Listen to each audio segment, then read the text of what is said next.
This morning I was rereading through some of Be Here Now by Ram Dass, and I came across a page and a passage that I wanted to share with you because it resonated with me extra today. If you aren't familiar with Ram Dass, you can look up videos and just Google him and a bunch of things will come up. Ram Dass is not his given name.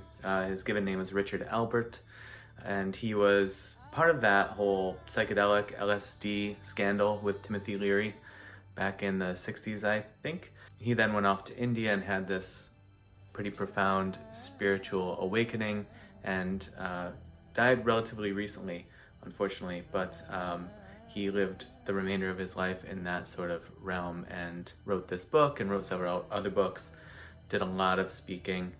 There's some interesting videos out there about him, but look him up, Richard Alpert or Ram Dass, R-A-M-D-A-S-S.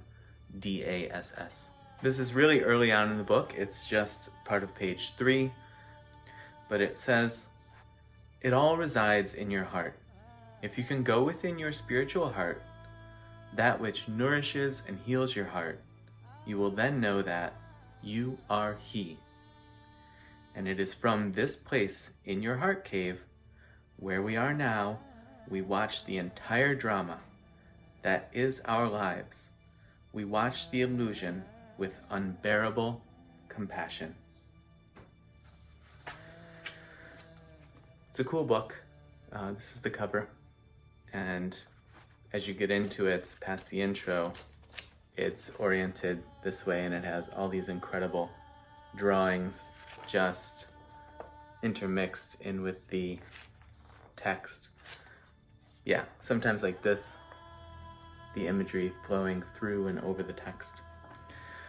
But the thing that I thought was interesting about this was, maybe I'm going to do a weird tie-in here, but this idea that what we are experiencing is an illusion.